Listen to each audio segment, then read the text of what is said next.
Quand on creuse un peu l'affaire Epstein, on s'aperçoit que c'est le fonctionnement quotidien des systèmes démocratiques. L'affaire du Safari Club est très intéressante là-dessus. Alors attendez, vous dites c'est le système quotidien, vraiment?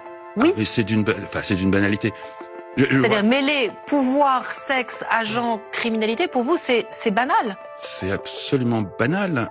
C'est-à-dire, dites-nous plus, parce que là, excusez-moi, je connais pas de dirigeants politiques forcément qui sont mêlés dans tous les réseaux pédocriminels. Vous avez peut-être zappé des cours d'histoire dans votre école de journalisme, mais je veux bien que vous me les rappeliez alors. Dans les années 70, on a eu une affaire qui s'appelait la Commission Church aux États-Unis, qui a révélé les pratiques absolument abjectes de la CIA, infiltration de la presse, manipulation de l'opinion publique, assassinat politique, ou encore la fameuse affaire MKUltra.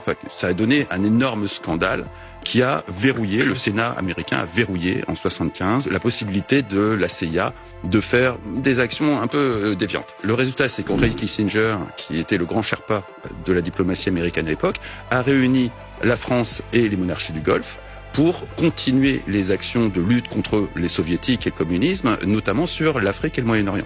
Ça a donné ce qu'on a appelé le Safari Club. Se sont joints à cette alliance entre les Saoudiens et les Français les services de l'Iran, du Shah, les services de l'Égypte de Sadat et les services marocains de Hassan II. Et tout ce petit monde, des années durant, a orchestré les bases œuvres de la guerre froide du camp occidental sur deux continents, le Moyen-Orient et l'Afrique. Epstein, dans l'histoire, était, entre son passage à Bernstein et le moment où il est devenu indépendant, était l'un des grands magiciens de la finance de l'époque pour déplacer des fonds occultes.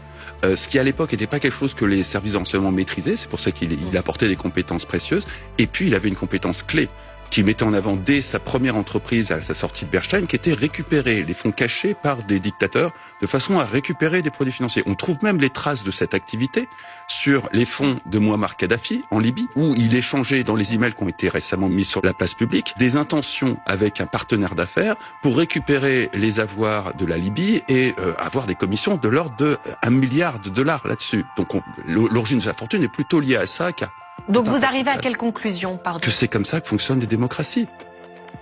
À moins qu'on soit devenu blanc comme neige depuis cette époque. Alors on va écouter Aude Loriot vous répondre. Là on parle aussi de pédocriminalité. Mais on s'en fout, c'est un détail. Mais c'est pas un détail du tout. On peut pas dire ça sur un plateau de télévision. C'est pas du tout un détail. Géopolitique de ce que ça révèle. Excusez-moi, des dizaines et des milliers de victimes dont on retire le passeport et qui sont violées, c'est pas un détail de l'histoire. Si, c'est un arbre qui cache la forêt. Alors, le réel problème qui pose problème aux démocraties, c'est le fonctionnement interne dans lequel ces filles sont juste une façon de faire du business. À l'époque du Safari Club, les jeunes filles étaient dans l'apanage du fameux Adnan Khashoggi, l'oncle de Jamal Khashoggi, qui était le grand chef d'orchestre de tout ça et qui donnait des fêtes prestigieuses. Bon. Alors effectivement, déjà que les Français ont tendance à être un peu complotistes en ce moment. Mais effectivement, pas du complotisme. Il y a une douzaine de bouquins qui parlent de ça. Des bouquins écrits par des confrères à vous, comme Christine Ockrent, dans les années 80, qui a recueilli les mémoires du patron des renseignements français de l'époque. Bon, alors on va laisser la parole à Raphaël Grabli. Vous pensez effectivement, Raphaël, que ce système ne date pas d'hier, finalement? C'est pas, enfin, je suis un peu gêné par ce qui vient d'être dit.